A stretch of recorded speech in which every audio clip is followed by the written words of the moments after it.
Welcome back. Well, for most of us, we did not have an Oscar party sitting next to someone who has actually spoken to many of the stars. I did not. Well, someone was lucky enough to have our entertainment reporter, Jim Ferguson, attend their party, and Jim is here to tell us about it. You got all dolled up with Aaron, didn't you? Yes, I did, and that was a lot of fun. It was kind of, we called it Hollywood East, you know, because we had a red carpet and a lot of nice people were the guests, and a beautiful home with Tom and Wendy Chestnut, and they opened their home for the party and the Oscars, and yeah, there we are. Aren't you a pair right there? What a beautiful gown. Yeah. And the tux was some top hat, and Jason over there is putting me in a tux for years, and yeah, it was just, you can see the people having a great time. Guy actually was there, took a bunch of pictures. In fact, I think he took these pictures of us, and it was just a good time, and you know, being at the Oscars, which I've done many times, is a lot of work. But look at this. Thanks to EG's, they catered the Oscar party.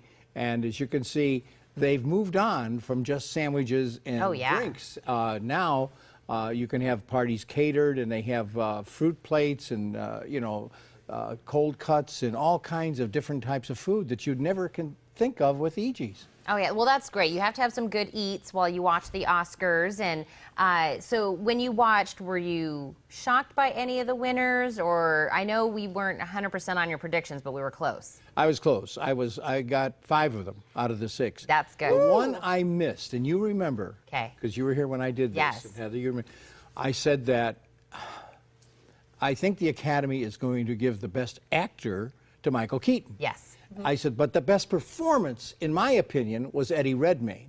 From The Theory of Everything, and Eddie did win it. And I've been saying he was going to win it since I saw it in September at the Toronto Film Festival. But for some reason, I just thought the Academy is going to go Birdman. They did for Best Picture, of course, but that was my only miss, and my favorite did win, Eddie Redmayne, which he totally deserved it. He totally did. Yeah. It was barely a miss. Barely a miss. We can call it 5.5. Yeah, that's what Alex George said. Give him 5.5, you know. Yeah, you know, it was easy this time because you just look at the Golden Globes and some of the other awards, the Critics' Choice Awards, and everybody was giving it to Birdman for Best Picture. I've got to be honest, and Patricia Arquette for Best Actress was a lock for Boyhood, and Best Actress, definitely Julianne Moore for Still Alice. These were easy to pick, so I'm sure a lot of people did very well this year. Well, that would have been so nice to be watching the Oscars and be able to sit next to you and get your thoughts and everything. But you're a hardworking man because the Oscars just ended, but we're already moving on to the next movie that's going to be out soon. You actually already started talking about Focus. I have. In fact, I'm going to see an interesting one this weekend in L.A. called Danny Collins, starring Al Pacino. Okay. And we'll talk about that after I do the interviews. But yeah, this week, it's opening on Friday, I should say, is a movie called Focus, starring Will Smith and Margot Robbie. And it's a heist movie, which I love, a con man, a comedy type thing. I loved this film. And part of the movie, one of the consultants, who is a con man, who consulted the actors, Will and Margot, on how to pickpocket and be con artists, his name is Apollo Robbins, and here's Apollo, who does a number on me. Watch. And when I went to Vegas, I was a theatrical thief on stage. I'd steal people's wallets and watches, and I'd do that as an act.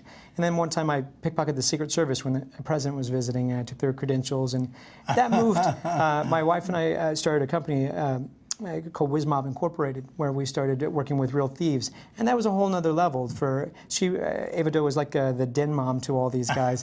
And the film does something important. It shows you that nothing on crime or deception is black and white. It's this gray, and the people that do it have to live with themselves, and they have to form trust with other people, and you really see that in this film. And like the film, focus is so important.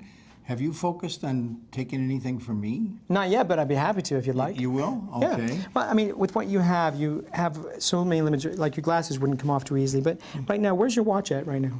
Is it in the pants? Now, you had everything on this pants pocket, yes? I think if I could take those out of you have your socks on right now, but it'd be hard for me to get this out of your pocket. Can you double check if you still have your belt? I got my belt. So what do you think would be the hardest thing for me to take from you? Probably that little This piece? Yeah. A couple of those. And also, your prescription wasn't exactly my prescription as well. That was just great. Thank well, you so thank you. much. And I enjoyed the film, and I enjoyed talking to you, too. Likewise, Jim. Thank you. Thank you very much. Oh, he really got you, Jim. Yeah, he did. We'll see you on Friday, of course, Yes. with Margot. Right. Yes.